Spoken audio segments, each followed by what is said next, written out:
Assalamualaikum warahmatullahi wabarakatuh. Waalaikumsalam warahmatullahi wabarakatuh. Sebelum kita mulai pembelajaran hari ini, lebih baik kita mulai berdoa dulu.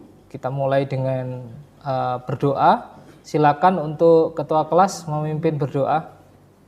Sebelum kita memulai pembelajaran pada siang hari ini, mari kita berdoa bersama-sama. Berdoa mulai. A'udzubillahi minasyaitonirrajim. Bismillahirrahmanirrahim. Raditu billahi rabban wa bil islami dinan wa bi Muhammadin nabiyyan wa rasulah. Rabbi zidni ilma warzuqni fahma.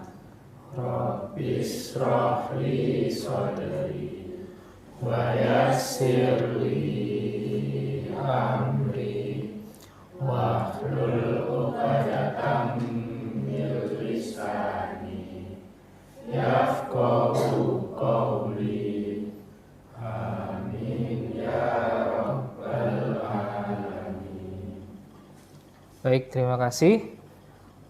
Saya akan mengecek terlebih dahulu kehadiran kalian pada hari ini. Ada yang tidak hadir? Ketua kelas?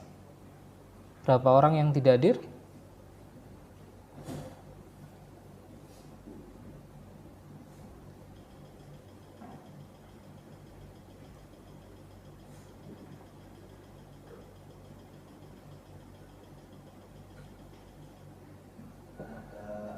Sekitar 6 yang tidak hadir. 6 siswa yang tidak hadir ya. Siapa saja? Ada Angga, Ya, ada Gita Maharani, Sabita Rahma, Sabita, Sabira, iya.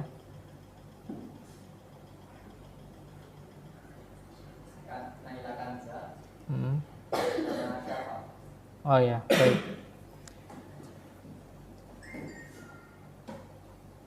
Kita sudah tahu siapa saja yang tidak hadir hari ini. Langkah berikutnya saya ingin menampilkan sebuah video dari YouTube ya, terkait dengan masih ada kaitannya dengan penelitian ya. Masih ada kaitannya dengan penelitian. Kita simak bersama. Tujuan dari saya menayangkan video ini adalah untuk memotivasi kalian ya, supaya kalian bisa menjadi seperti yang ditampilkan di video ini. Nah, menjadi siapa itu? Silakan dicermati. 2000 responden ya, 2000 responden. Satu desa ada 4 responden. Jadi tinggal dibagi kan tinggal 500 desa itu di mana aja? Seluruh Indonesia. Kita bagi berdasarkan proporsi DPT pemilih sama data penduduk Kodes BPS yang terakhir.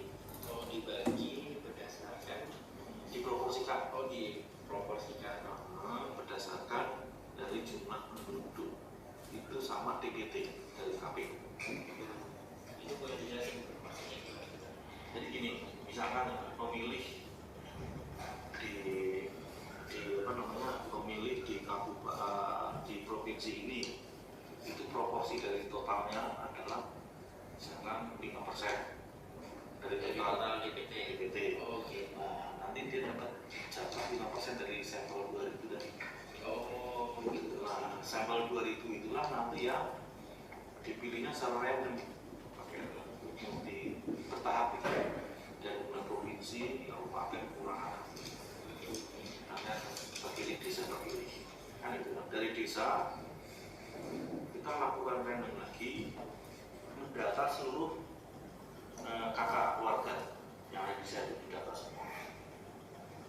Itu, yang pertama adalah RT dulu.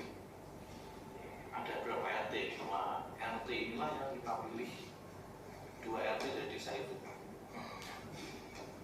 Misalkan ada 50 RT di desa itu, udah 50 itu kita pilih secara random.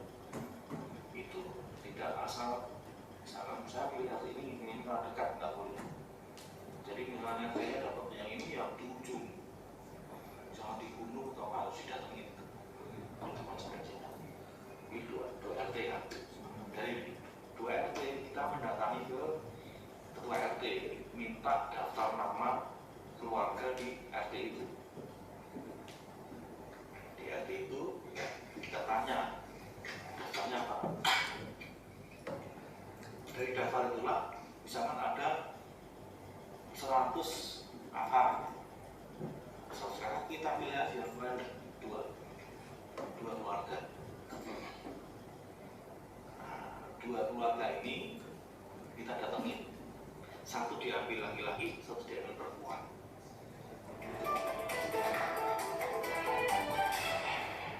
Ya, baik. Itu tadi adalah sebuah video yang menjelaskan tentang bagaimana metodologi survei ya yang dilakukan oleh siapa tadi? Litbang Kompas ya. Litbang Kompas. Pernah dengar Kompas ya? Nah, Kompas itu salah satu media terbesar di negara kita. Tentu metode yang digunakan adalah metode ilmiah ya, metode ilmiah yang sudah dipaparkan tadi. Nah, kaitan materi kali ini dengan video tadi tentu adalah kali ini atau di materi kali ini, di pertemuan kali ini nanti kalian akan mempelajari lebih dalam lagi terkait dengan teknik sampling ya, teknik sampling. Kemudian nanti kita juga akan belajar tentang struktur karya ilmiah secara umum ya, citasinya seperti apa, kemudian penulisan daftar rujukannya seperti apa, yang menggunakan versi APA style gitu ya, American Psychological Association. Kemudian tujuan pembelajaran kita hari ini adalah yang pertama, tentu kalian nanti diharapkan supaya bisa menyusun atau merumuskan judul penelitian ya, berdasarkan teori yang nanti akan kalian pelajari, yang akan kalian diskusikan di kelompok ahli masing-masing ya. Kemudian tujuan yang kedua adalah kalian akan mampu merumuskan masalah ya. Jadi setelah menentukan judulnya apa, kemudian merumuskan masalah. Tentu rumusan masalah ini harus sesuai dengan judul yang sudah kalian susun terlebih dahulu ya. Kemudian yang terakhir tujuannya tentu adalah kalian nanti pada akhirnya mengembangkan rumusan masalah itu menjadi satu karya ilmiah yang utuh ya. Mulai dari bab 1 pendahuluan sampai nanti terakhir adalah daftar rujukan. Nah, seperti itu. Beserta lampirannya ya, kalau memang ada lampirannya. Kemudian pentingnya kalian mempelajari materi ini ya tentu seperti yang sudah dijelaskan dalam video ya, salah satu metode ilmiah yang digunakan di dalam survei yaitu teknik sampling. Jadi ada berbagai macam teknik sampling nanti akan kalian pelajari ya. Kalau kalian tidak memahami teknik sampling itu ya tentu kalian tidak bisa melakukan survei ya. Misalnya kalau nanti kalian suatu saat menjadi peneliti ya di KPU misalnya atau di lembaga-lembaga survei yang lain. Ya, siapa tahu kan ya kalian diterima bekerja sebagai peneliti data scientist ya istilahnya sekarang, data scientist itu di sebuah lembaga survei. Nah, itu tentu kalian juga harus menguasai bagaimana teknik sampling yang digunakan dalam penelitian ilmiah. Pertanyaan pemantiknya adalah, ya ini kalian renungkan, kalian jadikan sebuah sistem berpikir ya. Pernahkah kalian membaca survei terkait dengan capres dan cawapres pada pemilu saat ini? Pernah ya, bertebaran, sangat banyak sekali.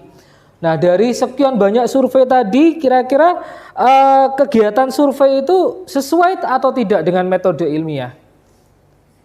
Pasti sesuai ya, jadi tidak mungkin ada lembaga survei itu yang melakukan penelitian atau melakukan survei itu tanpa didasari dengan metode ilmiah.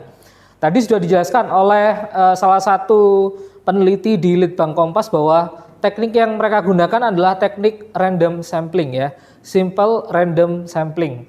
Di mana tadi ada 50 RT kemudian hanya diambil 2 RT saja. Dari 2 RT itu masing-masing RT diambil 2 keluarga. Satu keluarga diambil 1 laki-laki dan 1 perempuan. Nah, itu namanya teknik sampling ya, atau penentuan sampel penelitian. Nah, sekarang kalian akan membentuk kelompok ahli. Kemarin kan sudah di pertemuan sebelumnya kalian sudah membentuk kelompok inti ya. Masih ingat ya kelompok intinya? Nah, kelompok inti, di dalam kelompok inti ada beberapa ahli. Kalian sudah membagi tugasnya ya, siapa yang menjadi ahli sitasi, ahli pendahuluan dan seterusnya. Saya ingatkan lagi. Nah, di sini ada ahli yang akan presentasi nanti ya. Jadi yang pertama ahli pendahuluan, ahli sitasi, kemudian ahli metode, ahli daftar rujukan, dan ahli sistematika penulisan.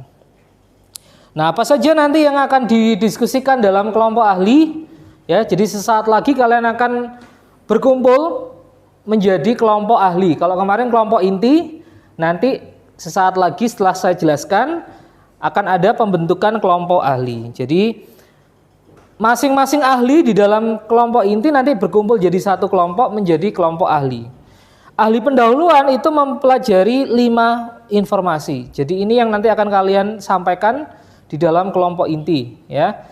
Dasolen dasen, kemudian identifikasi masalah, pembatasan masalah, pernyataan dan alasan. Ya, kemarin sudah saya tunjukkan ya yang mana yang harus dipelajari. Kemudian ahli sitasi juga ada 5 komponen sitasinya ya. Kemudian contoh 1, 2, 3 dan 4 yang kemarin itu yang biru itu ya, di Wakelet. Kemudian ahli metode ada 5 informasi juga. Ini agak cukup banyak dan cukup berbobot ya ini ya, ahli metode ini, karena ada penelitian eksperimen, korelasional, tindakan kelas, teknik dan instrumen pengumpulan data, dan teknik samplingnya tadi. Jadi sudah dibahas teknik samplingnya, salah satunya adalah teknik simple random sampling, itu salah satunya saja. Kemudian ahli daftar rujukan ada 5 informasi yang nanti akan disampaikan, cara memasukkan referensi di sitasi Google Docs, cara penulisan tahun referensinya seperti apa, karena untuk APA style itu berbeda dengan style yang lain ya. Jadi mohon diperhatikan penulisan tahunnya. Penggunaan huruf kapital pada judul referensinya. Jadi tidak semua menggunakan huruf kapital tentu ya. Nah, nanti ada ketentuannya, akan dipelajari oleh ahli daftar rujukan.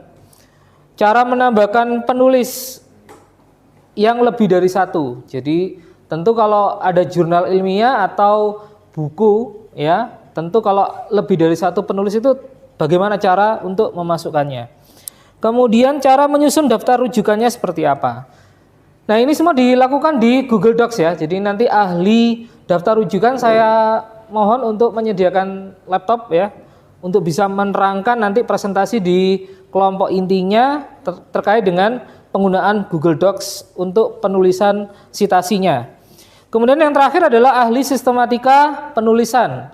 Ada margin, jadi marginnya nanti berapa, kemudian spasinya seperti apa, penulisan judulnya bagaimana, penulisan judul untuk cover ya terutama ya. Nah, kemudian juga untuk secara umum ada 3 komponen, fokus, lokus, modus. Nah, itu nanti akan kalian pelajari.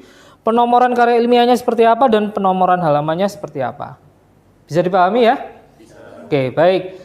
Jadi langsung saja saya bentuk menjadi kelompok ahli. Nah, silakan dipakai semuanya. Oke, supaya tidak tertukar, supaya tahu tugasnya saya ini ahli apa ya. Nah, itu ya. Jadi silakan dipakai. Ini bukan mau demo ya. Ini biasanya dipakai untuk orang-orang demo. Tapi kita demo ilmu pengetahuan. Nah, demo terkait dengan ilmu pengetahuan. Oke, jadi masing-masing sudah memilih ya tugasnya sebagai ahli apa. Nah, itu. Silakan dicermati siapa yang menjadi ahli sitasi, ahli rujukan, daftar rujukan dan seterusnya.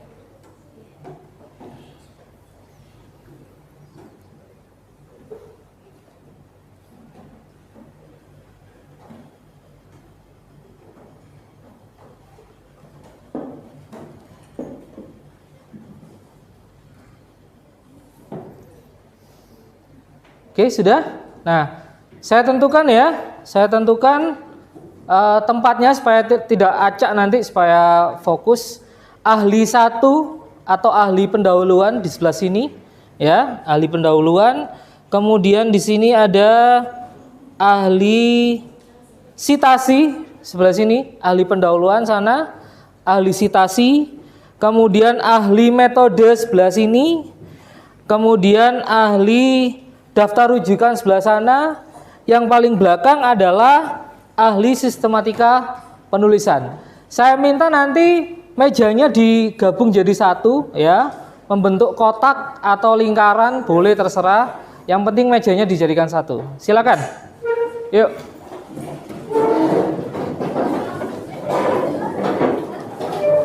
Sudah ada yang bergabung? Sudah. Sudah ada yang bergabung? Sudah. Ya.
Oke, silakan bergabung.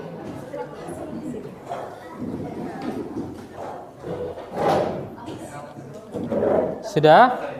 Baik. Coba dengarkan semuanya, fokus ya. Sekarang tugasnya adalah kalian samakan persepsi kalian, ya. Kan sebelumnya kalian belajar mandiri ya, secara sendiri-sendiri, secara individual. Kalian memahami sendiri terkait dengan materi kalian masing-masing sesuai dengan ahlinya. Nah, sekarang kalian diskusikan, satukan pemahaman. Jangan sampai nanti ada teman satu kelompok ahli yang berbeda pendapat, berbeda pemahaman, ya, terkait dengan materi yang sudah kalian pelajari sebelumnya. Jadi hari ini tugasnya adalah berdiskusi, menyamakan persepsi. Nanti saya juga akan masuk ke dalam kelompok ahli masing-masing untuk membimbing diskusi ya, membimbing diskusi. Saya beri waktu selama 15 menit untuk berdiskusi, mematangkan konsepnya seperti apa, dan nanti akan ada bimbingan dari saya. Begitu ya? Baik, silakan dimulai diskusinya.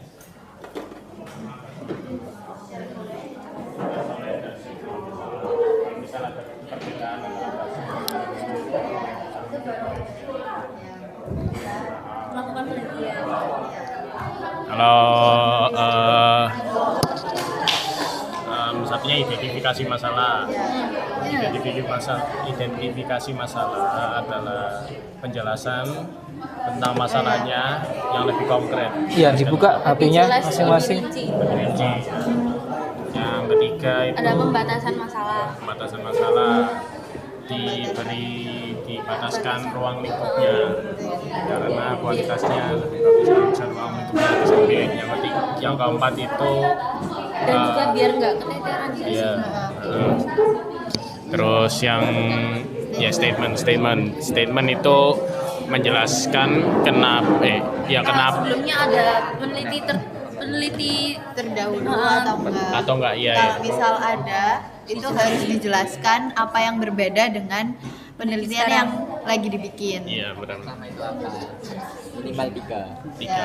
Minimal 3. Terus yang terakhir alasan reason itu menjelaskan kenapa kalian memilih fokus ini, kenapa memilih motus ini secara objektif dan tak boleh. Ya, tapi juga perlu disampaikan bahwa alasan yang disampaikan di dalam karya ilmiah adalah alasan yang apa? Subjektif atau objektif? Objektif ya. Objektif itu artinya tidak terkait langsung dengan peneliti. Misalnya saya memilih penelitiannya di Semamda karena Semamda merupakan sekolah penggerak misalnya. Sekolah yang sudah menerapkan kurikulum merdeka misalnya. Nah, itu alasan-alasan yang objektif, begitu ya. Jadi bukan alasan yang subjektif. Misalnya saya memilih lokasi penelitian di Semamda karena saya siswa Semamda. Karena rumah saya dekat dengan Semamda. Nah, itu yang tidak boleh ya. Gitu ya. Itu yang harus dipahami. Oke, baik, silakan dilanjutkan ya diskusinya. Oke.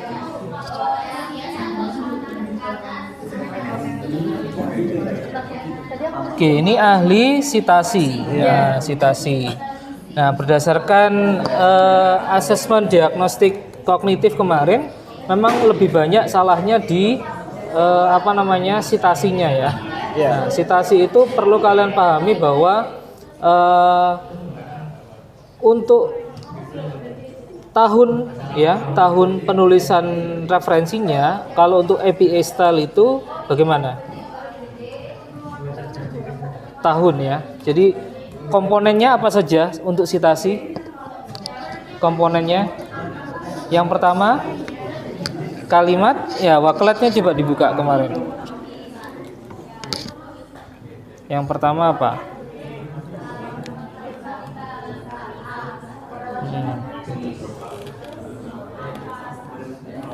Yang komponen sitasi,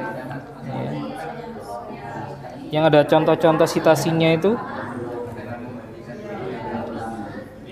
sudah ketemu?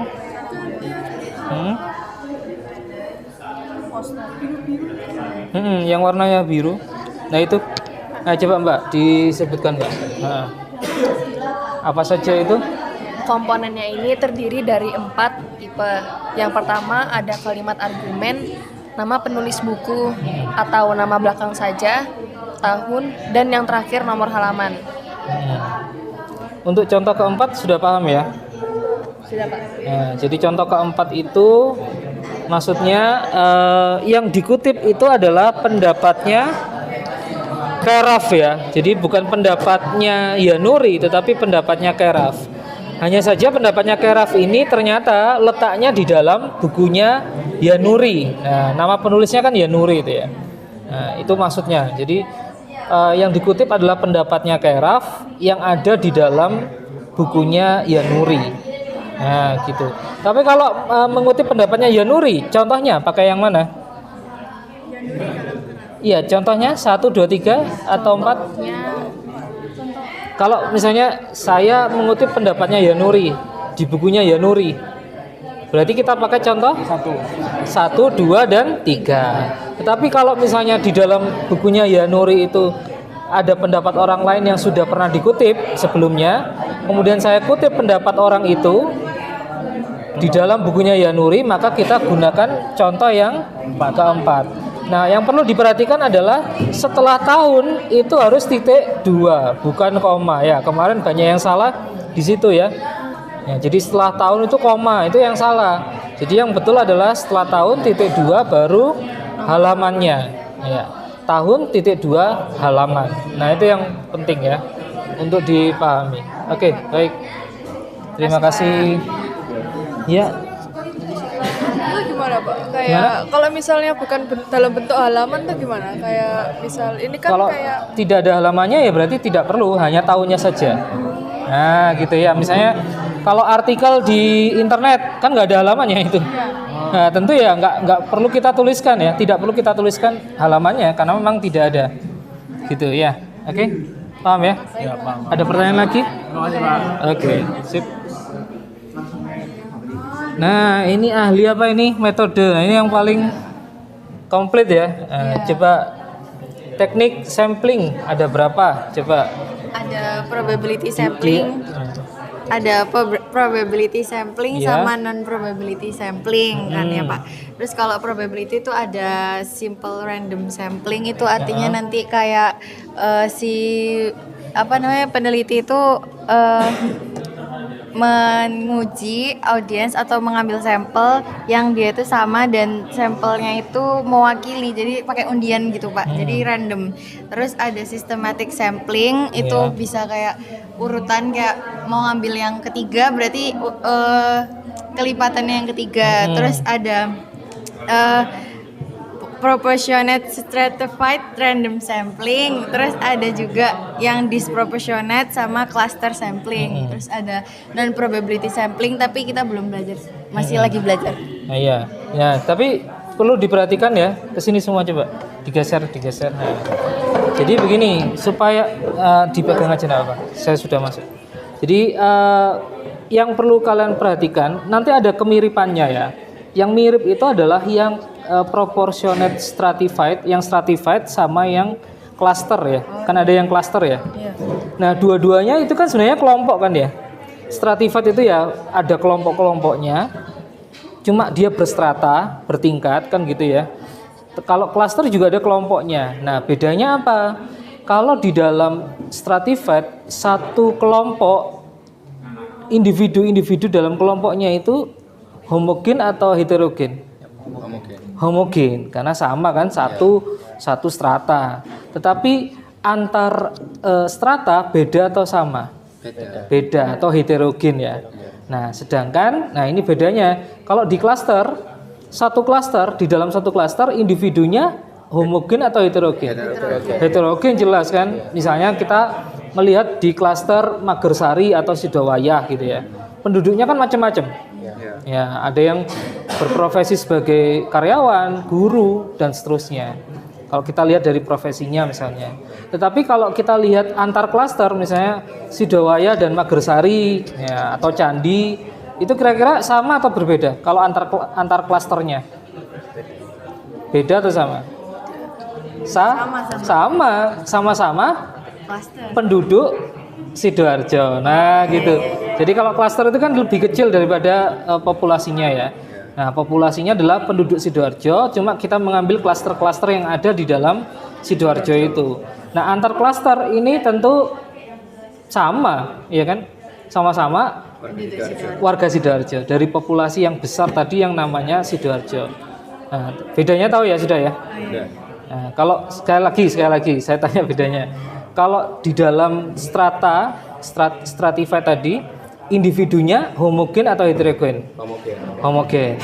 Tetapi kalau di cluster, individunya heterogen. Sip. Kalau stratified, antar strata homogen atau heterogen? Heterogen. Iya kan, beda kan stratanya. Tapi kalau antar cluster, homogen karena sama, satu populasi Sidoarjo, gitu ya. Nah, itu nanti yang akan dipresentasikan. Kalau yang non probability gimana? Sudah ada yang paham? Kalau ada yang sudah paham, coba nanti dibagikan ya ke teman-temannya. Silakan berdiskusi ya. Oke, baik. Ya.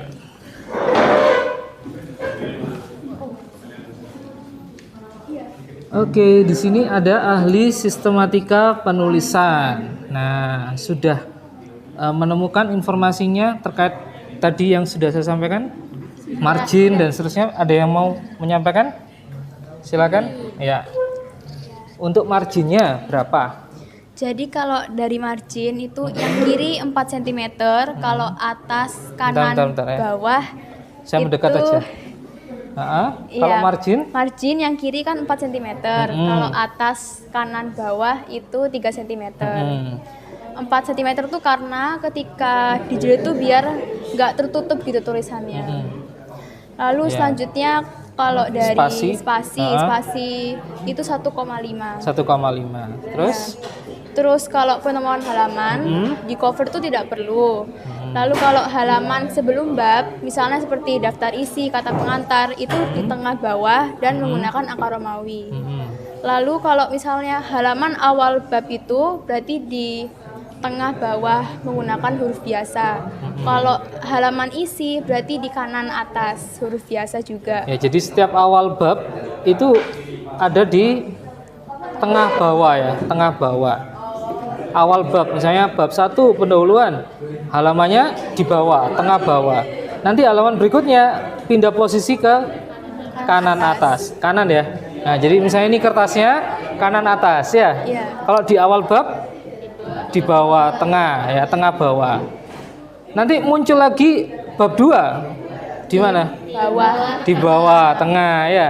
Halaman selanjutnya di kanan. pojok kanan atas ini ya. Oke, gitu ya. Iya, Pak. Nah, ada pertanyaan terkait dengan nomor halaman? Sudah paham? Sudah, Pak. Kemudian penomorannya seperti apa? Itu ada strukturnya, angka huruf, angka huruf. Angka huruf, angka huruf. Kalau Kalau bab misalnya itu- bab 1, satunya pakai Angka Romawi, angka Romawi. Terus subbabnya kapital. latar huruf belakang kapital. huruf ya. Iya, A gitu ya. Iya, A Kapital, titik. titik. Kemudian kalau kita pecah lagi Angka biasa. angka biasa 1 titik gitu ya. Kita pecah lagi Huruf kecil. huruf kecil A titik gitu ya. Terus kembali ke angka lagi tapi Tutup kurung. nah, tutup kurung begini ya. Jadi 1 tutup kurung begini ya.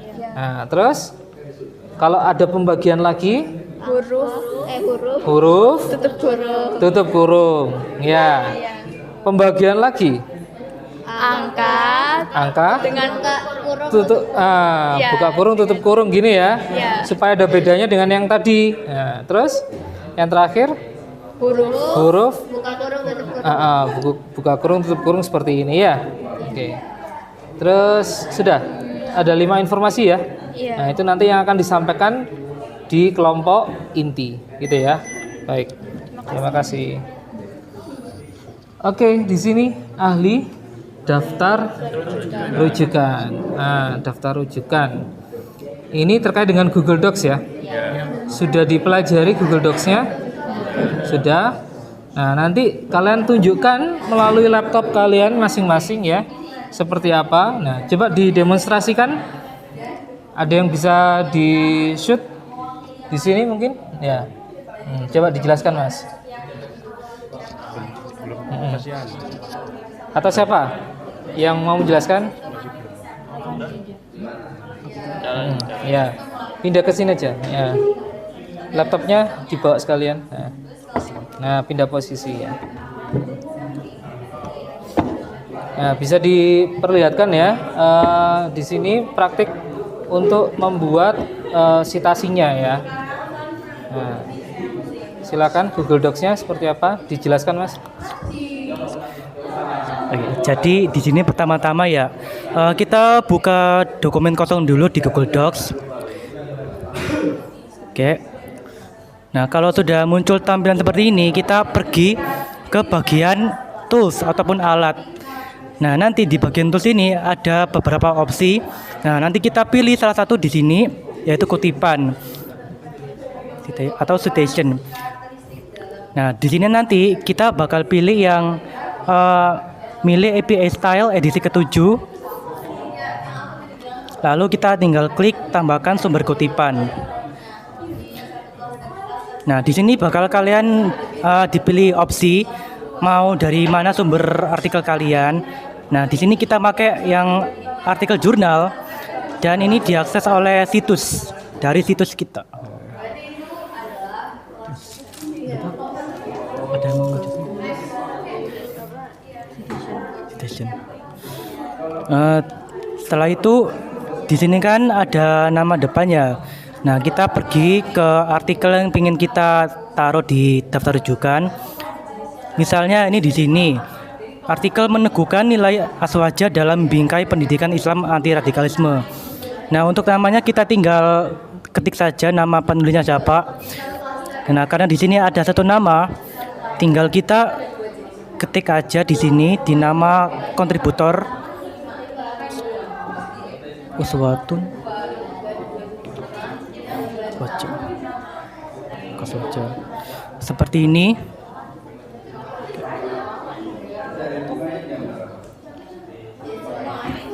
Nah, untuk di sini saya akan menjelaskan kalau nama tengah itu tidak perlu karena kita hanya mengambil dari nama depan dan nama belakang.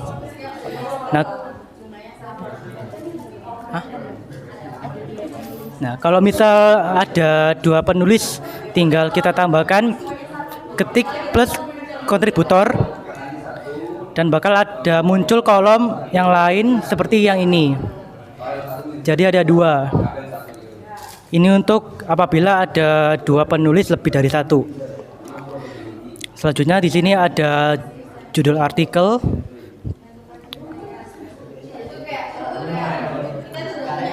Ini adalah judul artikelnya. Tinggal kita salin aja di sini.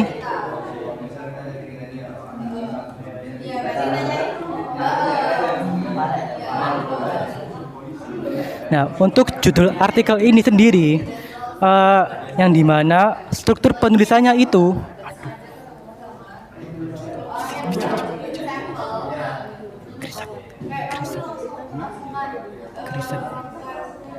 Kriset.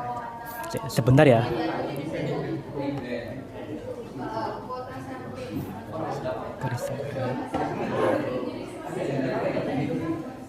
Sebentar. Oke. Untuk penulisan judul artikelnya, saya akan jelaskan kalau, sebentar, seperti ini. Cut.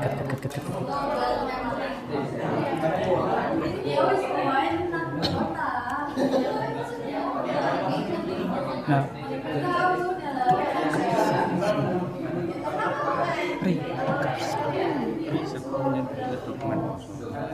tadi ke riset lagi.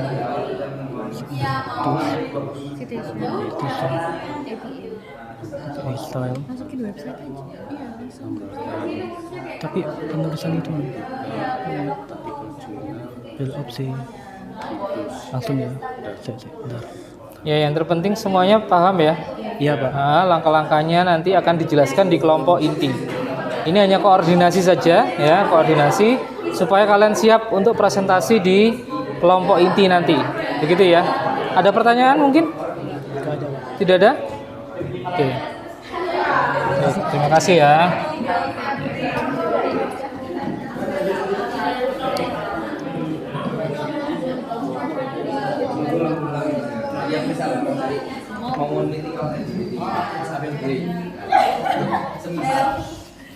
Baik, perhatikan semua.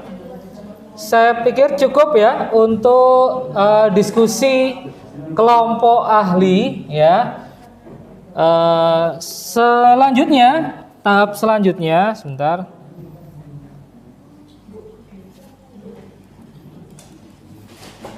Oke, tahap selanjutnya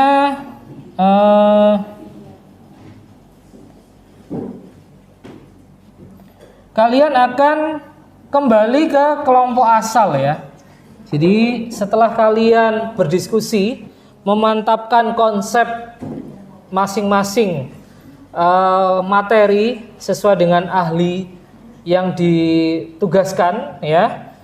Nah, kalian akan kembali ke kelompok asal atau ke kelompok inti. Nah, saya tentukan ya. Kemarin ada 7 kelompok inti ya. 7 kelompok inti. Kelompok 1, 2, 3, 4, 5, 6, 7. Saya ulang ya. 1, 2, 3, 4, 5, 6, 7. Silakan kembali ke kelompok inti.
Sudah kembali ke kelompok inti ya.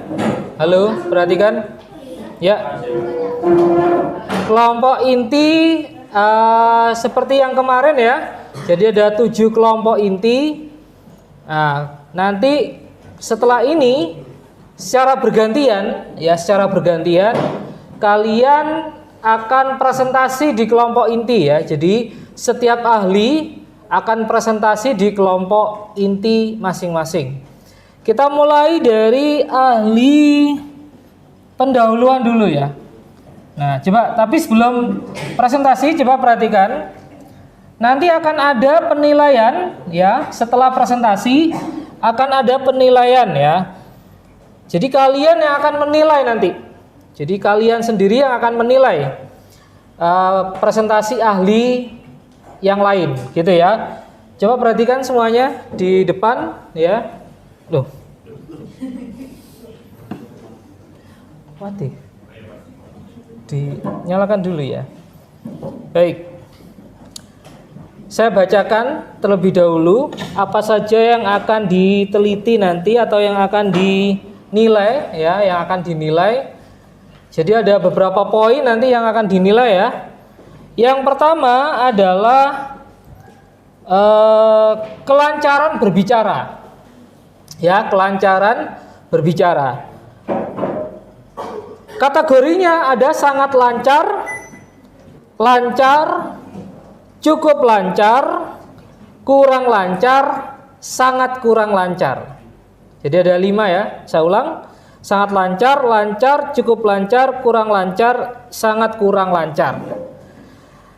Sangat lancar nilainya 10. Ya, nilai poin maksimalnya 10.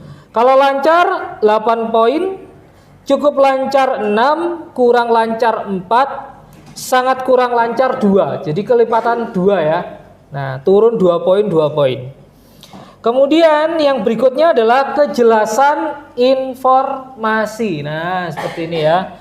Kejelasan informasi, jelas atau tidak informasi yang disampaikan. Sangat jelas 10, jelas 8, cukup jelas 6, kurang jelas 4, sangat kurang jelas 2. Kelengkapan informasi. Nah, kalau kelengkapan informasi ini ada sangat lengkap 10, lengkap 8, cukup lengkap 6, kurang lengkap 4, sangat kurang lengkap 2. Seperti tadi ya, sama. Kemudian yang terakhir adalah keterampilan menjawab pertanyaan dari teman sekelompok. Jadi nanti kalau ada pertanyaan, apakah kalian sebagai ahli bisa menjawab pertanyaan teman kalian itu atau tidak. Kalau sangat terampil 5, terampil saja 4, cukup terampil 3, kurang terampil 2, sangat kurang terampil 1. Nah, tapi ada penjelasannya ya. Jadi ada hal yang spesifik yang harus kalian pahami terkait dengan penilaian ini ya. Sebentar.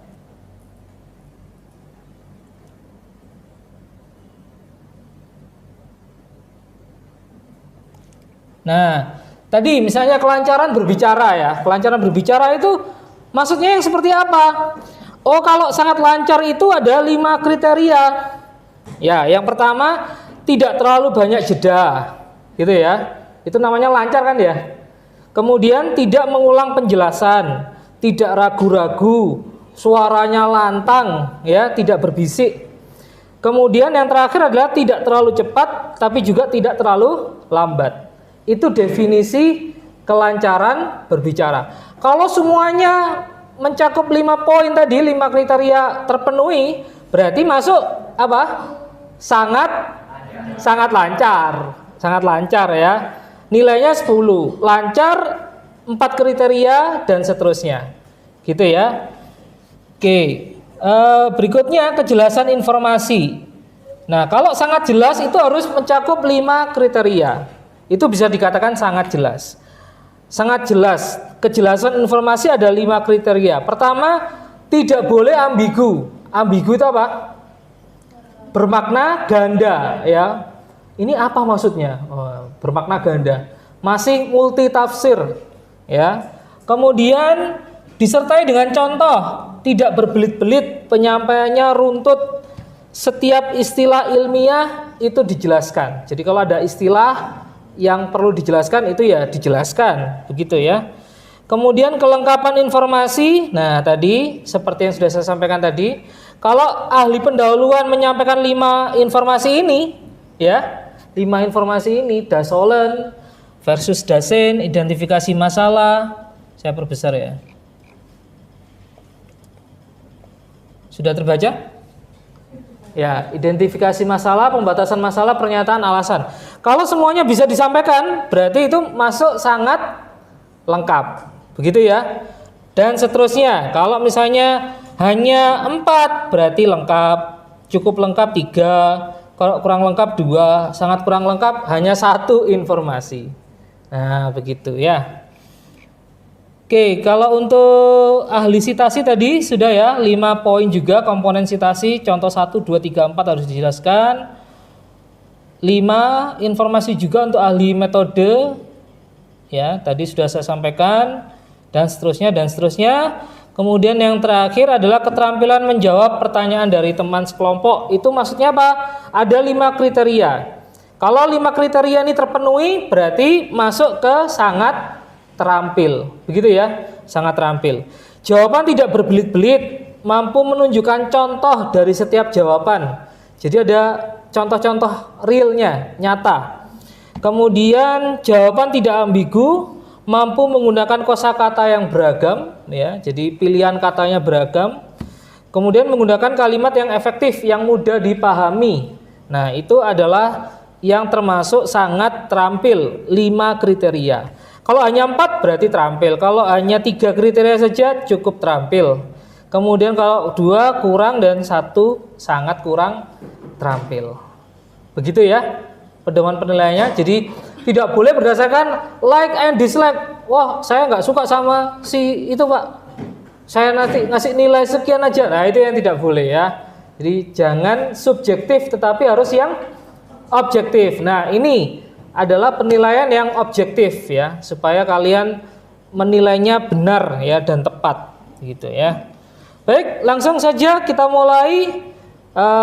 Saya beri waktu 10 menit atau 15 menit ya, 10 sampai 15 menit untuk presentasi ahli pendahuluan. Saya minta ahli pendahuluan berdiri di kelompok intinya masing-masing. Saya persilakan 15 menit dimulai dari sekarang.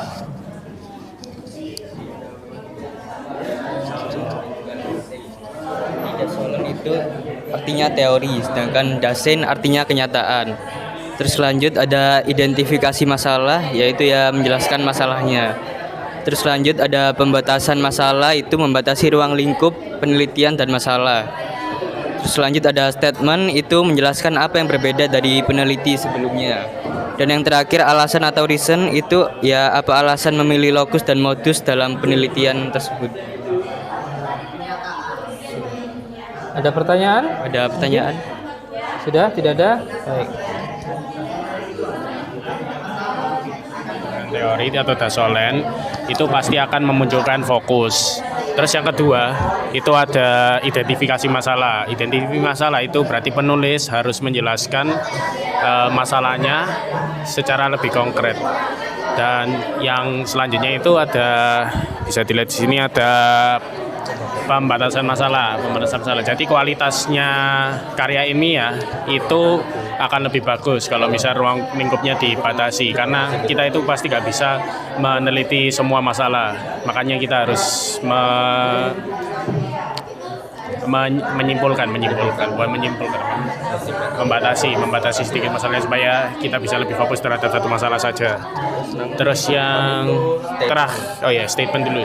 Statement itu pokoknya kayak misalnya kalian sudah ada yang sudah meneliti tentang botol ya. Kalau misalnya udah meneliti itu, terus harus berbeda dengan peneliti yang sebelumnya. Terus apa yang berbeda gitu loh. Kalau misal sama penelitiannya itu harus diterangkan apa yang beda. Seperti ini kan dulu itu meneliti tentang botol, kita itu sekarang meneliti kegunaannya, meneliti fungsi tutupnya, fungsi bahan-bahannya itu untuk apa saja. Lalu yang terakhir itu ada alasan atau reason. Reason itu berarti kenapa Apa alasannya? iya alasan Alasannya meneliti.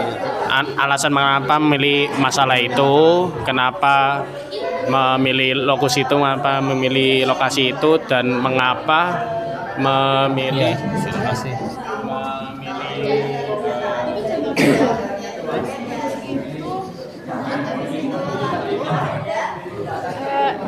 Ada pertanyaan nggak tadi yang tentang dasolan sama dasin? Yang Pancasila tadi gimana? Yang Pancasila, jadi kan teorinya di Pancasila kedua itu ketuhanan yang Maha Esa. Kedua kemanusiaan yang adil dan beradab. Tapi dasinnya itu kita tuh nggak adil dan beradab. Nah itu kita jadiin penelitian. Ada pertanyaan nggak? Terus identifikasi masalah itu kita menjelaskan dan menguraikan fokus kita tersebut dengan memberi contoh kayak data statistik atau kayak data yang kita temuin. Contohnya itu kayak data kriminalitas di Indonesia, itu kita bisa taruh di situ. Ya, berpindah ke kelompok lain.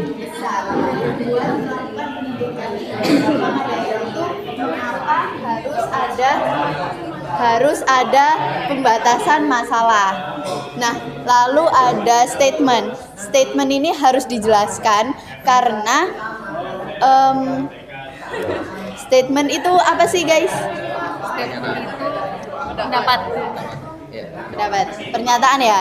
Nah, iya benar. Pernyataan bahwa penelitian ini udah pernah dibikin atau belum. Kalau udah pernah dibikin, berarti dijelaskan apakah ada perbedaan dari penelitian terdahulu sama penelitian yang lagi kita lakuin. Nah, minimal perbedaannya itu ada 3. Lalu ada reason. Reason itu alasan. Alasan mengapa kita memilih penelitian ini, alasan fokusnya kenapa, alasan lokusnya kenapa, alasan modusnya, dan harus dengan alasan yang objektif gitu. Ada pertanyaan?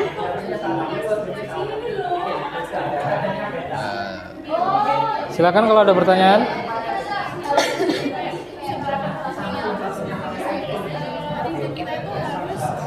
Untuk lokus sendiri itu kita harus berada di lokasi itu, atau kita bisa hanya dengan kayak diem gini aja atau gimana gitu.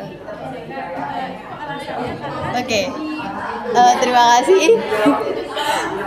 Sebenarnya bisa dilakukan secara daring ya, soalnya kan udah ada teknologi.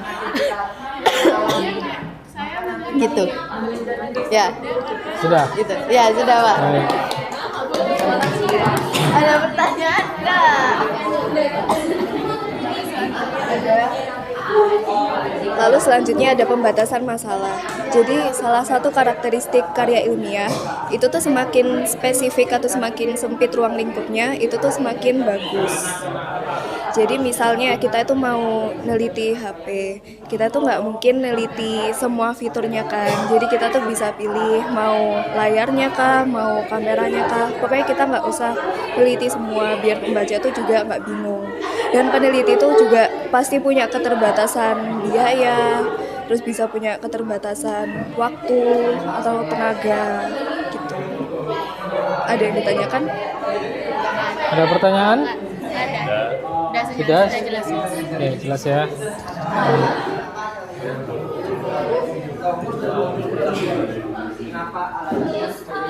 Tadi sudah ya? Sudah belum? Sudah. Jadi sekarang sesi tanya jawab, Pak. Tanya jawab. Iya, silakan. Pertanyaannya? Silakan. Ada pertanyaan? Tadi kalau misalnya fokus, lokus sama modusnya sama, dia masih bisa bikin karya ilmiah itu nggak? Masih bisa ya, karena mereka tuh mungkin ada persamaannya, tapi pasti ada perbedaannya. Misalnya di kajian atau teori atau di rumusan masalah.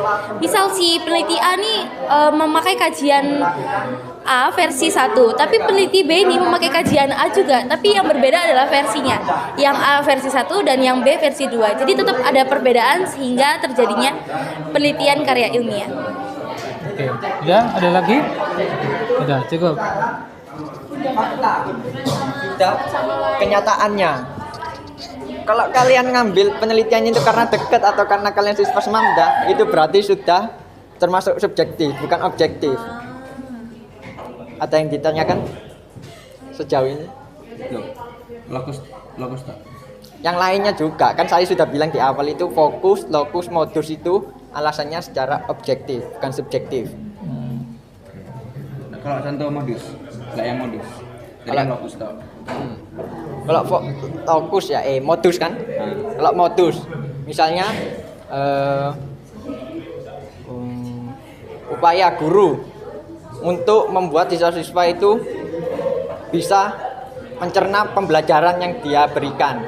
Itu alasanmu apa? Karena banyak murid-murid yang tidur di kelas, bukan karena saya nggak suka sama pembelajarannya, bukan gitu. Kalian harus sesuai fakta. Fakta kan banyak murid-murid yang tertidur ataupun melamun atau bermain HP sendiri di kelas. Karena itu alasan objektif, bukan subjektif, bukan nggak suka pelajarannya, bukan nggak suka gurunya. Harus sesuai fakta, objektif. Ada lagi? Ada lagi yang mau tanyakan? Tanya Rey. Fokus ya, fokus. Modus, tadi kan modus, fokusnya apa? Oh itu tadi fokus, modus.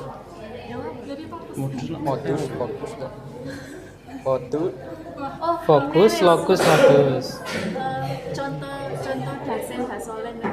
Contoh dasen dasolen. Oh, seperti yang tadi ya.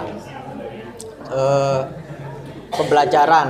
Kan kalau pembelajaran kalau teorinya kan pas pembelajaran murid-murid kan harus memperhatikan. Kenyataannya gimana? Banyak yang tidak memperhatikan. Dan itu terjadi kesenjangan, baru terjadi masalah. Kalau misalnya murid-murid sudah memperhatikan, apa masalahnya? Apa kesenjangan antara dasen dan dasolen? Nggak ada kan? Nah, itu menjadi masalah penelitiannya, begitu ya. Mengapa siswa itu tidak antusias ketika pembelajaran, tidak memperhatikan gurunya waktu menyampaikan materi pembelajaran? Jadi kesenjangan dasen dasolen itu dijadikan suatu rumusan. Iya, itulah yang disebut dengan masalah sebenarnya. Nah, gitu ya. Oke, baik, terima kasih. Baik, saya pikir cukup ya untuk ahli pendahuluan ya, ahli pendahuluan. Saya pikir cukup. Silakan duduk semua ahli pendahuluan. Sekarang kalian menilai ya, melakukan penilaian seperti yang sudah saya sampaikan tadi. Saya kirim ke WA ketua kelas ya. Nanti silakan diisi.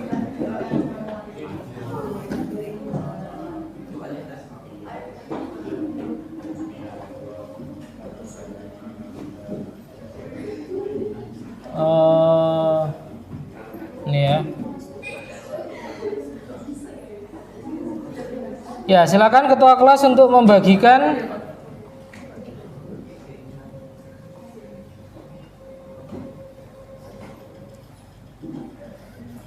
Oke, semuanya perhatikan ya, di situ ada kelas ya. Ada kelas, kemudian kalian tulis di situ contoh 11.1 seperti itu ya. Nama lengkap siswa yang menilai. Ya, jadi yang menilai siapa? Nama lengkapnya siapa? Tulis dengan huruf kapital. Oke.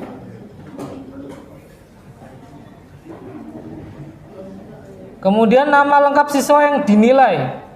Jadi tadi siapa yang presentasi? Kalau 2 orang ya berarti 2 kali ya. Tadi ada yang 1 ahli, ada 2 orang. Nah, jadi 2 kali.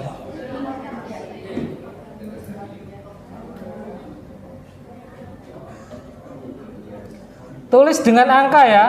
Nanti nilainya. Kelompok ahli yang presentasi, ahli pendahuluan.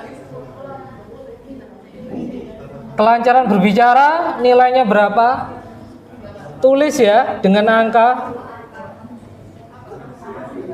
Tulis dengan angka.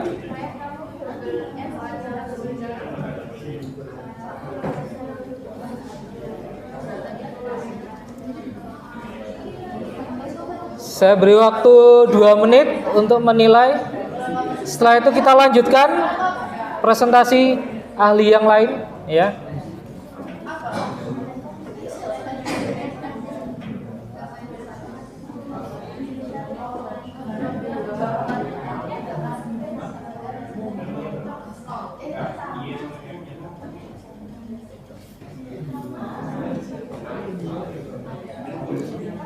Menggunakan yang terbaru ini ya, bukan yang kemarin ya. Nah, ini ya.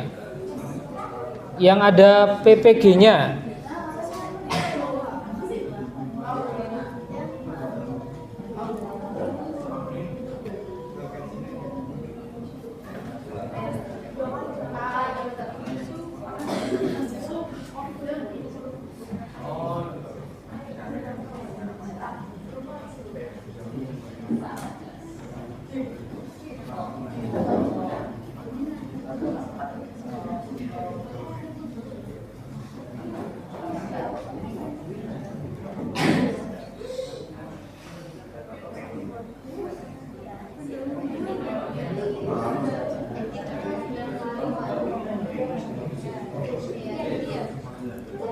Ya, silakan dinilai secara objektif ya.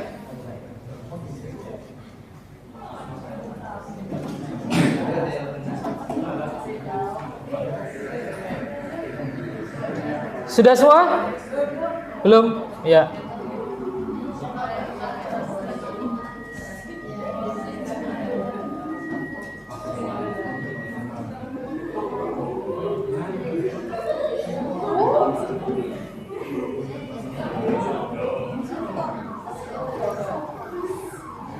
Sudah? Sudah semua? Sudah, baik. Perhatikan. Ya. Sekarang saatnya presentasi ahli sitasi. Ahli sitasi. Sudah? Siap? Ahli sitasi silakan berdiri. Saya beri waktu 10 menit ya untuk presentasi. Dimulai dari sekarang. Silakan dipakai ya.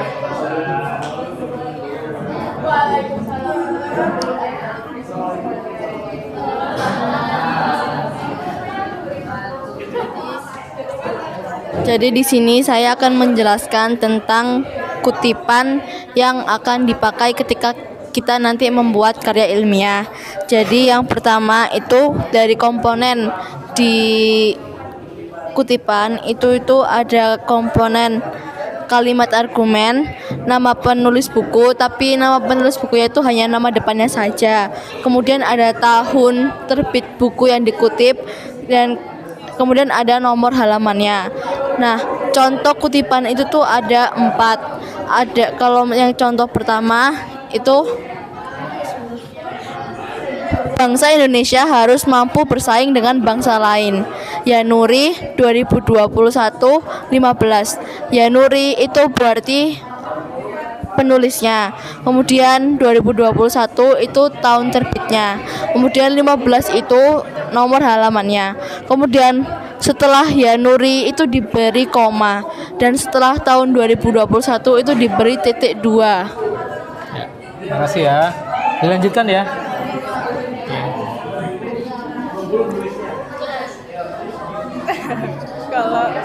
Kalau kutipan tidak langsung itu kita tuh kayak ngambil argumen dari orang lain, tapi kita ngubah kata-katanya gitu, ngubah kata-kata tapi nggak ngubah makna asli dari argumennya gitu. Contohnya itu kayak Ikatnya di sini aja ya. Ikatnya di sini aja biar ini kompak dengan yang lain. Nah. Iya, nah, gitu dong. Sitas.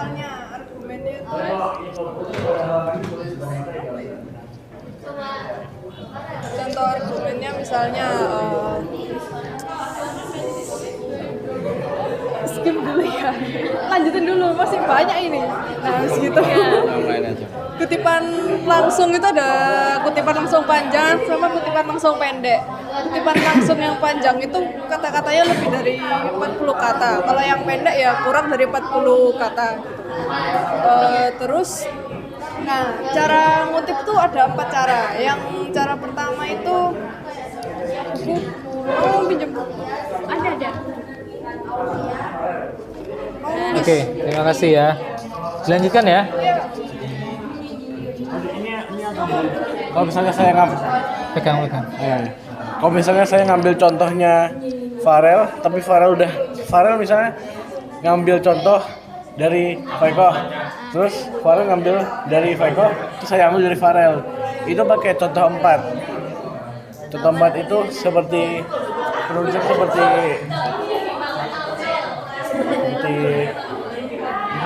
Farel bilang apa? Ngomong apa? Hah? Farel, kamu keren. Farel, tanda kurung. Aduh, lupa. Ini contoh 4. Ini. Menurut karet dalam ini. Jadi menurut Farel, ini pakai contoh seperti ini. Ya. Nah. Ya. Terus itu ditaruh di parafrase kata-katanya. Harus. Ya, terima kasih. Lanjutkan ya.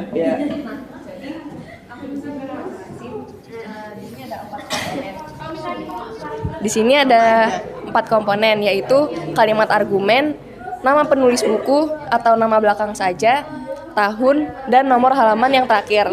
Nah, di sini ada 4 contoh. Aku bakal sebutin semuanya, tapi ya semoga kalian paham. Contoh nomor 1 yaitu bangsa Indonesia harus bersaing dengan bangsa lain. Nah, itu kutipan yang contoh pertama. Nah, apa yang membedakan dari yang lain?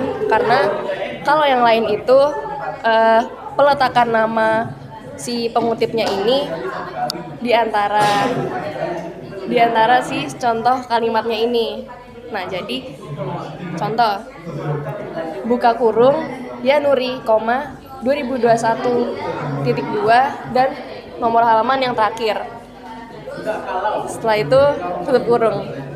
Pak. Sudah. Sudah. Oke, baik. Sudah segitu aja, Pak. Ya, lanjutkan ya. Oke.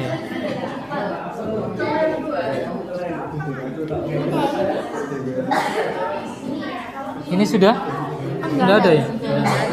Ketemu jurnal yang ada kutipan dari kutipan lain. Misalnya Habibie dalam Ya Nuri, berarti itu adalah kutipannya Habibie dan itu ada di bukunya Ya Nuri. Jadi bukan kutipannya Ya Nuri dalam bukunya Habibie, karena menurut Habibie berarti itu opini punyanya Habibie. Kalau dan dalam Ya Nuri berarti dalam bukunya, dalam jurnalnya karyanya Ya Nuri. Dan penulisannya tetap sama, pakai yang gini. Nanti setelah dalam menurut Habibie dalam Ya Nuri itu gini, langsung ditulis nanti dalam tanda kurung tahun penerbitan bukunya Ya Nuri sama halaman itu tadi, halaman kutipannya. Ya. Terus kalau misalnya jurnal online itu langsung ditulis tahunnya, karena kalau jurnal online itu kan tidak ada halamannya ya. Jadi langsung ditulis aja nama penulisnya sama tahunnya kayak gitu tadi. Terus kalau itu tadi, kalau kutipan yang tidak langsung itu kan harus diparafrase kan ya, dan itu parafrasenya itu nggak boleh jauh-jauh, benar-benar harus mengandalkan sinonim. Kalau misalnya mau cari sinonim itu bisa di Thesaurus, itu banyak. Dan dan untuk pengutipannya tetap kayak gini, ada MLA style, APA style, dan segala macam. Ada yang perlu ditanyakan nggak? Ada pertanyaan? Silakan. Sudah jelas semua ya? Sudah. Baik, saya pikir cukup ya. Nah, sudah selesai semua presentasi ahli sitasi. Sekarang kalian nilai lagi. Silakan. Kalian nilai ya. Seperti yang sudah saya sampaikan tadi. Ya, formatnya seperti ini. Silakan dinilai hasil presentasi ahli sitasi.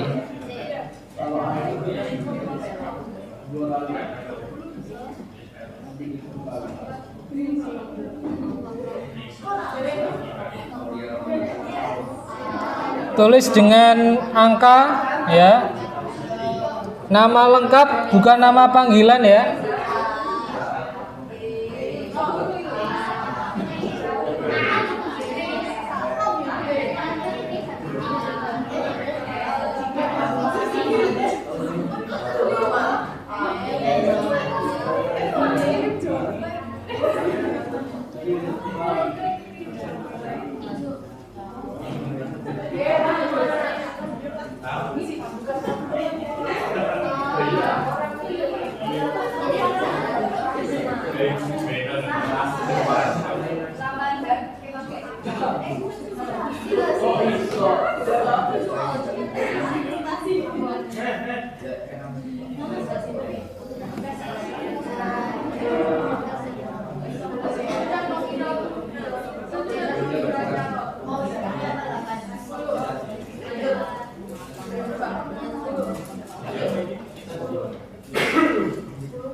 Sudah semua?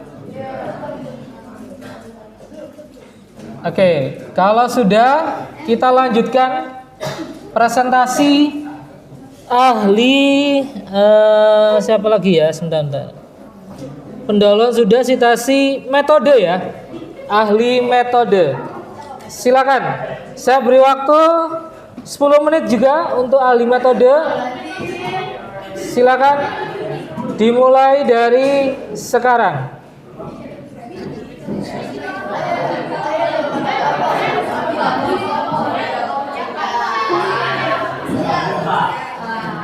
Memberitahu kayak metode-metode penelitian yang ada buat kerja ilmiah.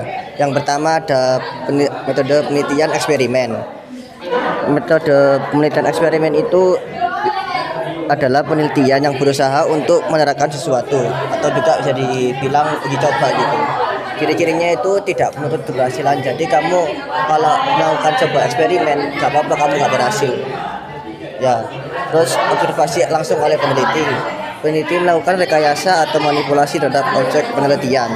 Ada kelompok pembanding, kontrol grup, dan kelompok yang diberi perlakuan. Terus yang terakhir tidak terbatas pada penelitian eksakta. Oke, terima kasih. Lanjutkan ya. Penelitian diawali kata penerapan. Lalu yang jenis penelitian kedua namanya penelitian tindakan kelas. Penelitian tindakan kelas dilakukan untuk memperbaiki kondisi siswa baik dalam bidang akademik dan non akademik. Ciri-cirinya dilakukan oleh guru, ada solusi yang ditawarkan, dan ada rekayasa atau manipulasi guru.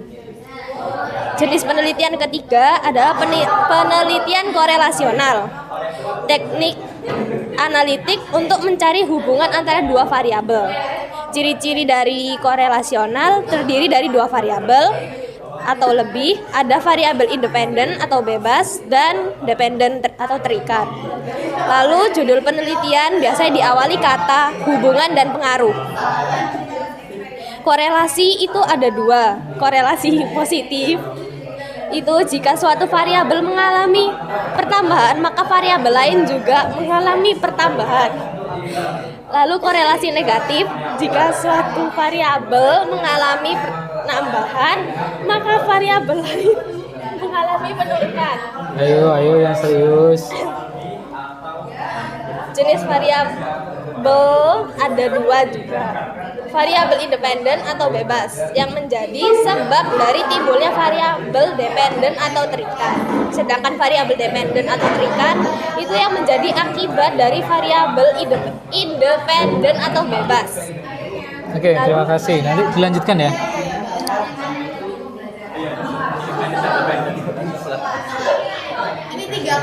Oh, 3 kelompok ya. Nah, contohnya itu seperti porsi makan dan ketidakhadiran siswa. Selanjutnya yaitu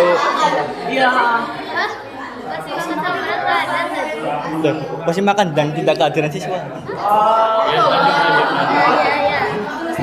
Selanjutnya ada variabel terikat, yaitu variabel yang dipengaruhi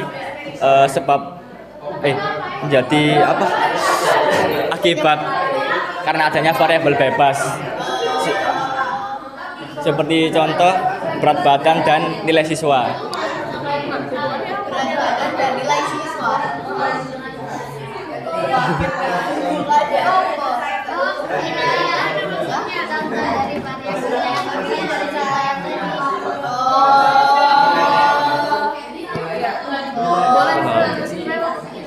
Lanjut ya. Selanjutnya yaitu ada penelitian tindakan kelas, yaitu di mana penelitian yang dilakukan untuk memperbaiki kondisi akademik siswa atau non akademik siswa. Seperti contoh metodenya Pak Yayan yaitu jigsaw, yang dimana berbagai siswa dikumpulkan untuk menjadi beberapa kelompok dan menjelaskannya seperti ini. Ya, terima kasih ya. Lanjutkan ya.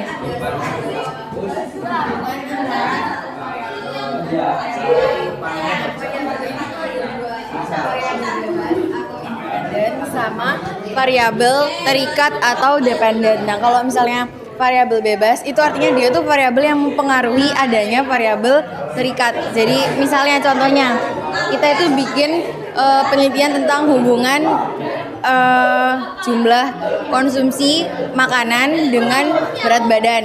Nah, jumlah konsumsi makanan ini adalah variabel bebasnya karena dia yang mempengaruhi berat badan kita kan. Nah, berat badan ini sebagai variabel terikatnya gitu. Nah, tapi penelitian korelasional ini ada 2, yang positif dan negatif. Kalau positif itu, misalnya variabel A ini meningkat, maka variabel B itu juga meningkat.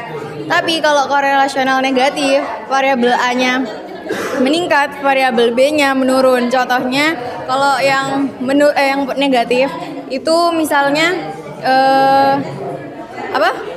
ya padi. Apa namanya?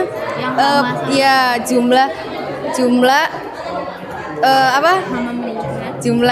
hama meningkat, maka padinya menurun kan karena dimakan sama hama-hama itu. Berarti jumlah hamanya itu variabel bebasnya. Terus kalau padinya variabel terikatnya gitu.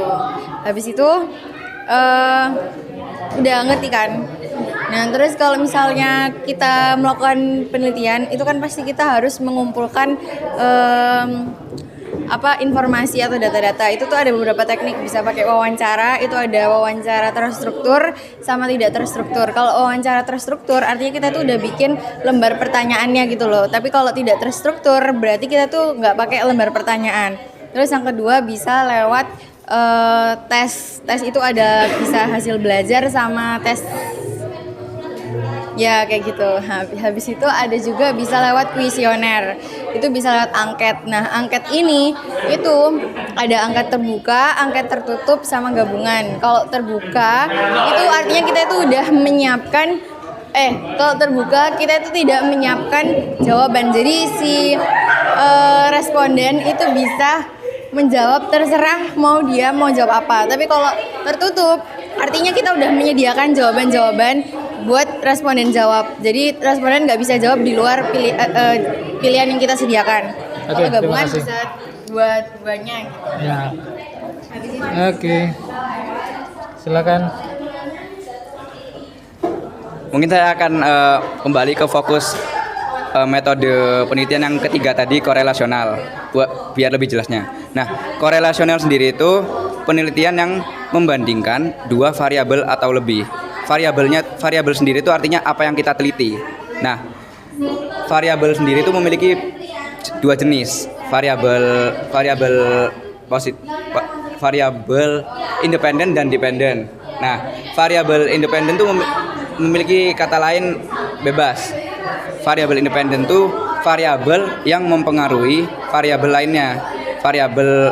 variabel independen tuh yang mempengaruhi variabel dependen. Nah, sebaliknya variabel dependen tuh variabel yang dipengaruhi oleh variabel independen. Nah, lalu ada korelasional positif dan negatif. Positif negatif itu maksudnya jenis korelasionalnya. Nah, kalau korelasional yang positif itu misal ada dua variabel, di mana variabel yang satu itu dia jumlahnya naik atau positif, yang satunya juga positif. Itu dinamakan korelasional positif. Nah, sebaliknya kalau yang negatif itu jumlah variabel yang kiri naik, yang jumlah variabel yang satunya menurun, itu disebut variabel negatif. Korelasional negatif. Ya. Ada pertanyaan? Kalau contohnya yang variabel independen itu bagaimana? Nah, kalau contoh variabel independen itu misal kita sebuah sawah nih. Nah, kita melihat ada populasi hama di sawah itu. Nah, populasi hama itu merupakan independen karena hama tersebut mempengaruhi hasil panen dari sawah tersebut. Misal populasi hama tersebut sangat meningkat, sangat tinggi.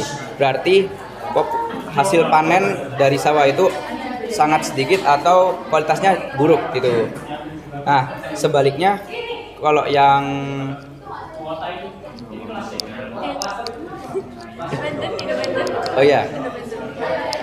kalau yang independen itu dia yang tadi yang hasil panennya itu dia bergantung kepada jumlah hama yang meningkat atau sedikitnya hama tersebut. Maka dependen ini mengikuti hasil dari independen tersebut. Udah. Oke, terima kasih. Baik, saya pikir cukup ya. Ya, sekarang waktunya menilai.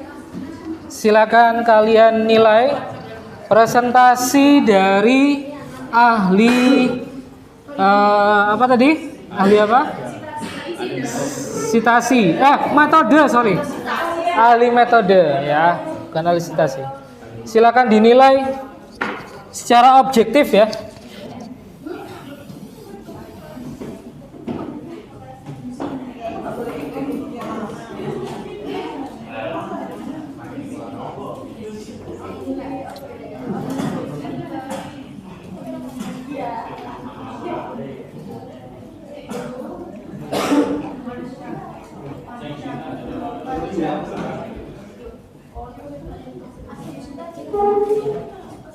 Perhatikan aspek kelengkapannya ya. Jadi ada 5 informasi.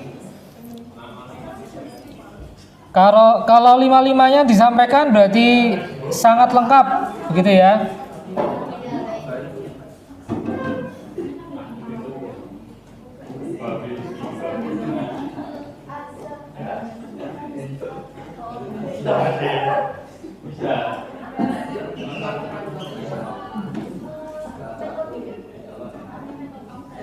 Metode, ahli metode.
Sudah selesai penilaiannya?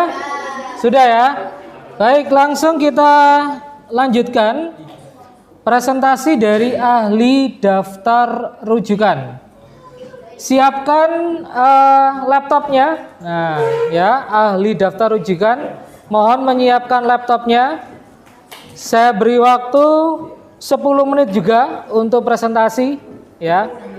Sudah siap ahli daftar rujukan? Tidak perlu berdiri ya, tidak perlu berdiri, duduk aja. Karena harus menjelaskan melalui laptop. Baik, saya persilakan 10 menit dimulai dari sekarang. Silakan. Siapa yang menjelaskan? Ya.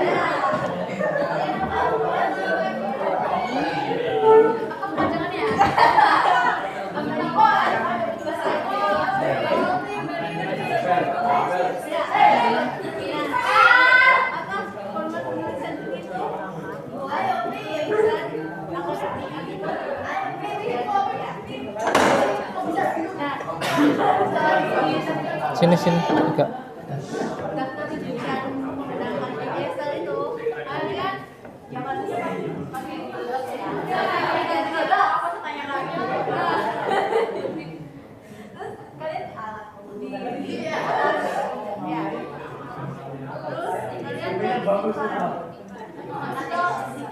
Sambil dijelaskan.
Oke, ya, terima kasih ya.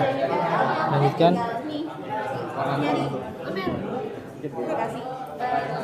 Nyari linknya dari Google Scholar. Pastikan itu tidak boleh lebih dari 5 tahun. Nah, setelah itu kalian tinggal kertas linknya. Oh iya, sorry.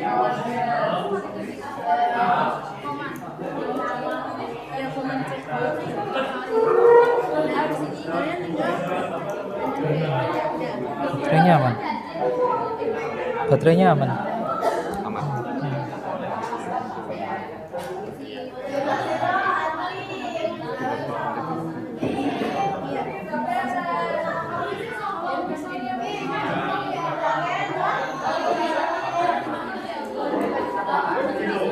Iya, bisa dipilih jurnal. Cuma yang tapi ujung-ujungnya sama jurnal. Terus ini kan kalian dikasih opsi buat masukin input penulisnya. Nah, kalian tinggal input first name sama last name-nya. Karena yang dipakai itu nama pertama sama nama terakhir. Misalnya di sini pasti ada. Oke, terima kasih.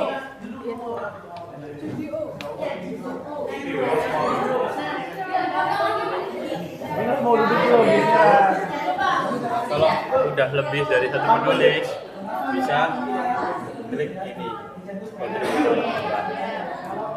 Ya udah, tinggal itu saja. Misalnya daulat. Daunnya besar.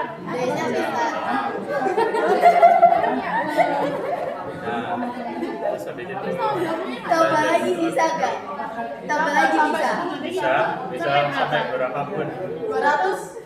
bisa. Oh. Dari situ ini judul artikel. Judul artikel biasanya di sini. Nah, ini. Di copy. Enggak, ya boleh sih. Tapi cara penulisannya kalau di input di dokumen ini itu semua kecil.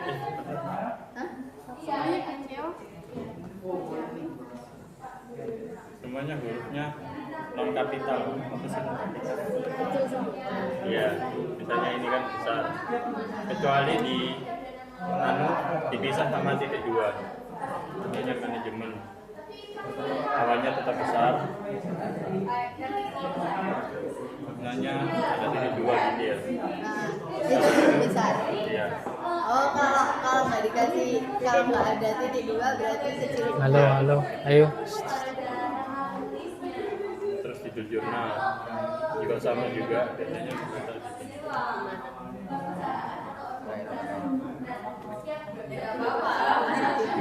Nah ini educational journal.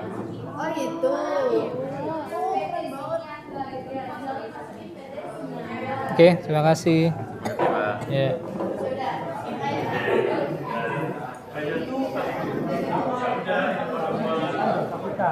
Dan untuk seterusnya itu tidak menggunakan huruf kapital. Jadi tetap menggunakan huruf kecil seperti ini. Nanti itu diganti ya? Diganti dulu. Menggunakan huruf kecil semua. Sampai di sini apa ada yang ditanyakan dari segi penulisan judul artikel? Tidak ada. Bisa dilanjut ya. Nah, di sini ada judul jurnal. Untuk jurnal sendiri itu bisa kalian gunakan seperti ini. Ini adalah nama dari judul jurnalnya, yaitu Jurnal Ilmu Pendidikan. Tinggal kalian tulis saja di sini judul jurnal pendidikan.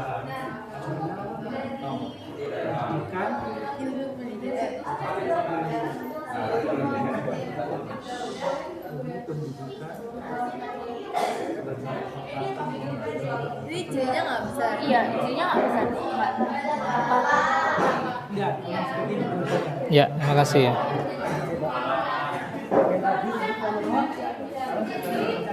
Silakan, siapa yang mau menjelaskan? Diberikan ke mic-nya. Sini. Aku mau tanya tadi yang itu ya, harus masuk yang bawahnya berarti judul artikel. Jurnal kurang lebih sama kayak itu. Di sini tuh gambar. Kalian pilih halaman mana yang ingin kalian kutip di halaman 200.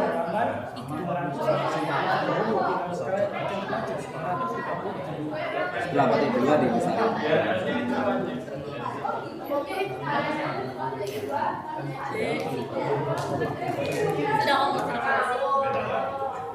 Oke, cukup ya.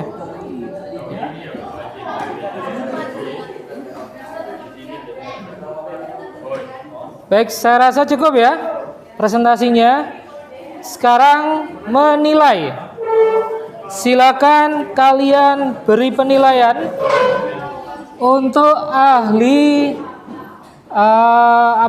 ahli daftar rujukan ya, ahli daftar rujukan. Silakan kalian nilai secara objektif.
Sudah?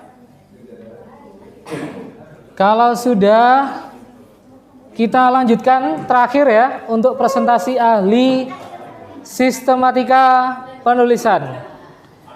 Silakan berdiri, ahli sistematika penulisan. Sudah? Baik. Saya beri waktu 10 menit juga. Dimulai dari sekarang. Silakan.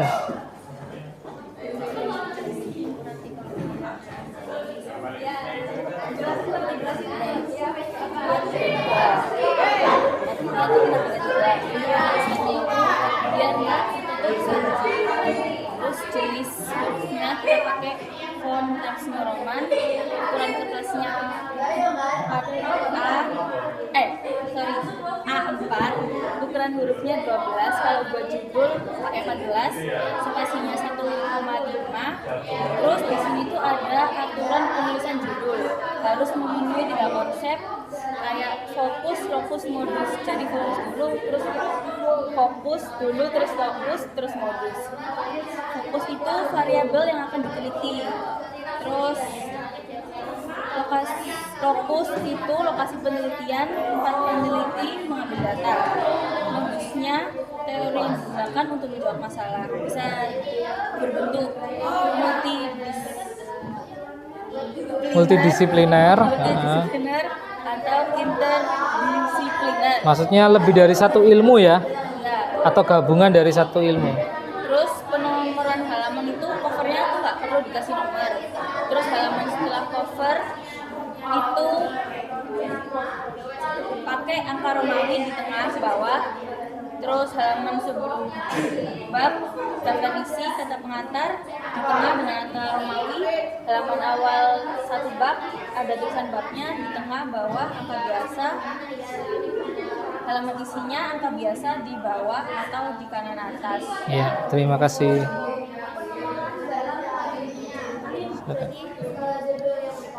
Kalau di pasti angka huruf. Pertama kalau misalnya kayak bab 1 itu menggunakan huruf Romawi besar. Bawahnya misalnya ada kayak A terus bawah pakai huruf kapital A. Bawahnya lagi misalnya itu pakai angka biasa. Bawahnya lagi pakai huruf kecil. Kalau ada lagi penjelasan berarti kurung 1 kurung ya. Kalau ada lagi penjelasannya berarti pakai huruf kecil kurung. Kalau ada lagi angka buat kurung. Kalau ada lagi huruf pokoknya urutannya itu angka huruf nggak ada, pasti itu udah kayak sangat tahu juga.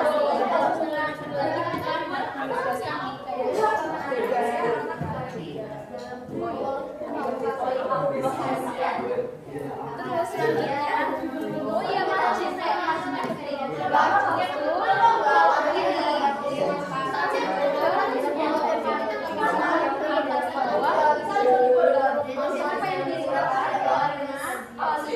kalau misalnya dijadikan biar nggak kelipat, biar harus lipat yang Ya, terima kasih. Silakan. Untuk penomoran halaman, untuk cover tidak perlu dinomori. Kalau isinya kalau halaman sebelum mulai bab saya daftar isi atau penjelasannya itu dinomori menggunakan angka Romawi kecil.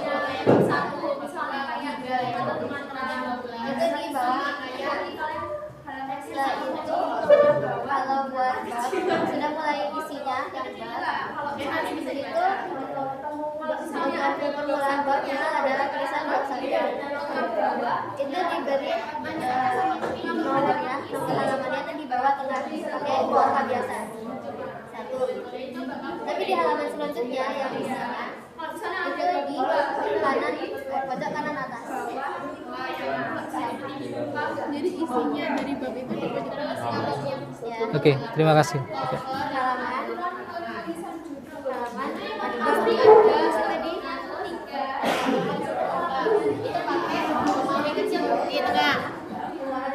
Terus habis itu kalau yang ada tulisannya kayak bab 1, bab 2 itu pakai angka biasa, ditaruhnya di bawah tengah.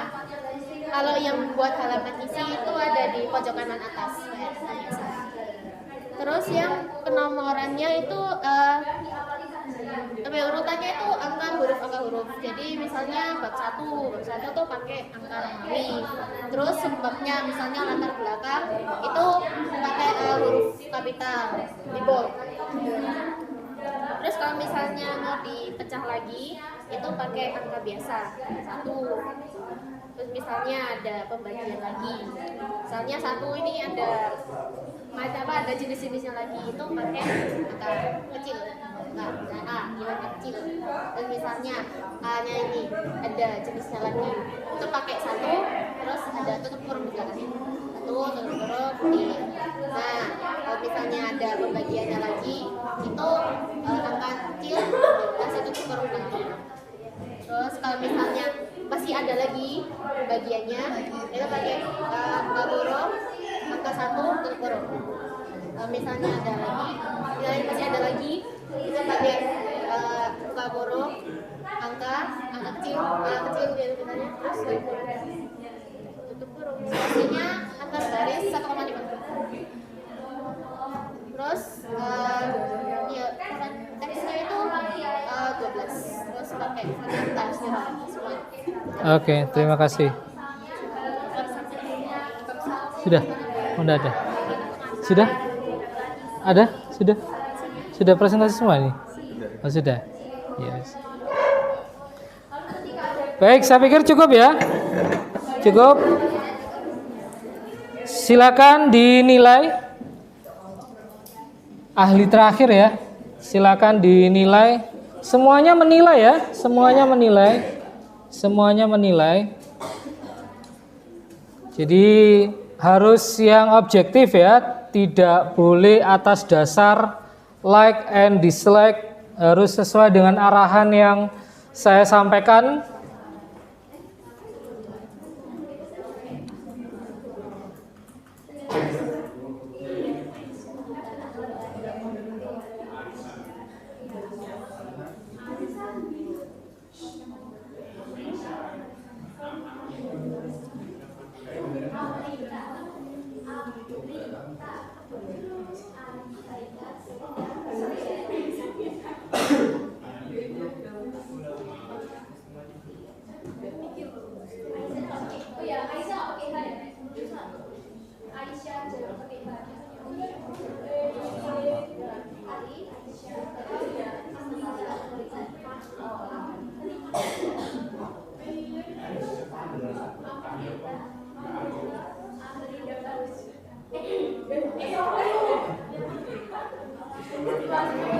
Sistematika penulisan ya, ahli sistematika penulisan.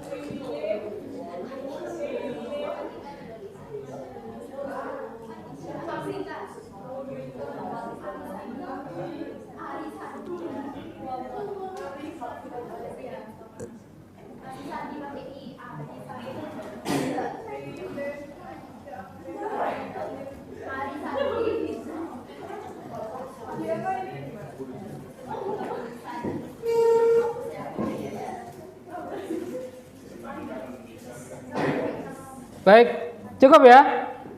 Sekarang semuanya menghadap ke saya. Nah, sudah selesai semua. Sekarang saatnya kalian untuk mengerjakan kuis di Instagram. Nah, silakan kalian buka link yang sudah saya sampaikan atau tautan yang sudah saya sampaikan di ketua kelas. Menghadap ke saya semua. Ayo, jangan ada yang membelakangi saya. Duduknya jangan ada yang membelakangi saya. Diputar Mas. Ya, semuanya menghadap ke depan. Sekarang buka HP-nya. Di situ akan ada filter Instagram. Sudah muncul? Sudah. Dengarkan. Belum ya, belum dimulai ya. Jadi filter itu nanti akan muncul 10 pertanyaan Ya, jadi saya sudah menyiapkan 10 pertanyaan. Tinggal kalian pencet seperti penggunaan filter biasa itu kan ya. Nanti keluar pertanyaan, ada waktunya 10 detik. Kalian harus bisa menjawab langsung di situ ya. Secara lisan tentunya. Nanti akan keluar jawabannya. Nah, kalau jawabannya sesuai dengan jawabanmu, kunci jawabannya, berarti itu jawaban benar 1. Gitu ya. Nanti ketemu soal yang sama lagi, nggak usah direkod ya, ganti lagi, cari soal yang berbeda sampai ketemu 10 soal. Kemudian kalau sudah selesai 10 soalnya sudah terjawab semua, nanti akan saya beri Google Form untuk mengisi ya, untuk mengisi berapa skor kalian masing-masing, gitu ya. Dan saya harap disimpan di Instagram masing-masing, nanti diunduh, dikirimkan ke Google Drive yang akan saya siapkan nanti, gitu ya. Iya, videonya disimpan, nanti diunduh ya, diunduh videonya, dikumpulkan di Google Drive yang akan saya siapkan, gitu ya.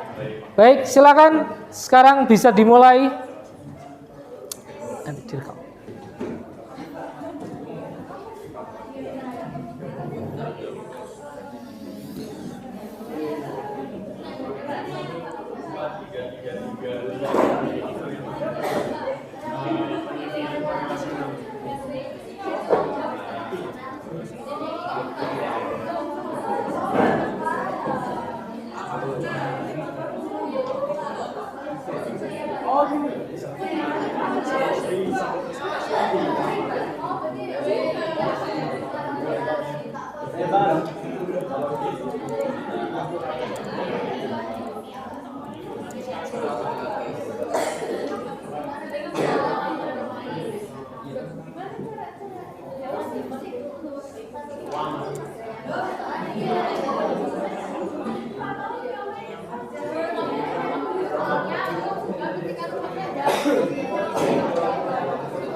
Ayo dikerjakan.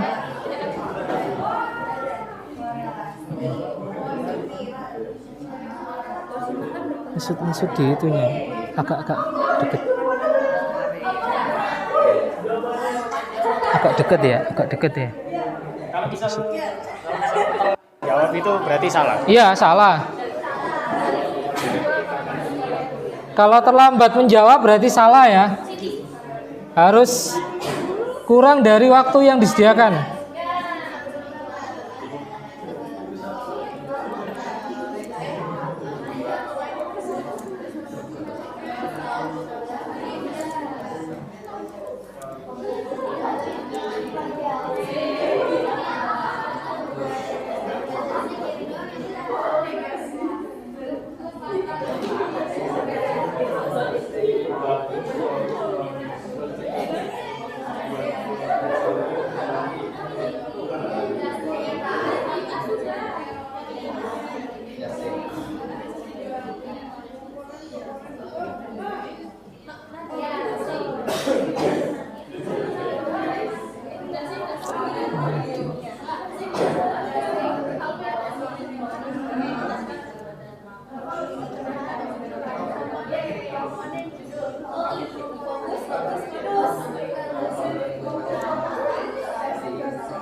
Ya betul betul.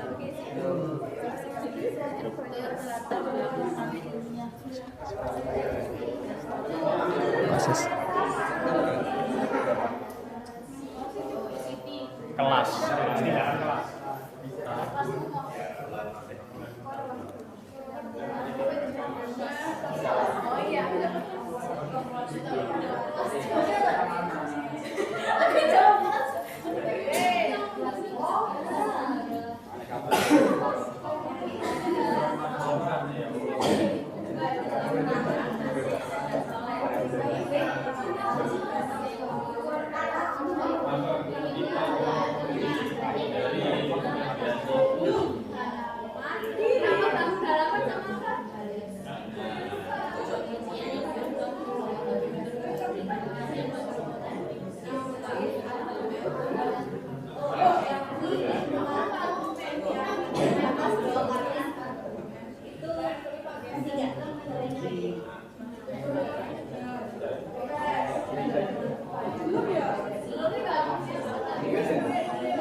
Baik, saya pikir cukup ya. Halo, perhatikan. Sudah?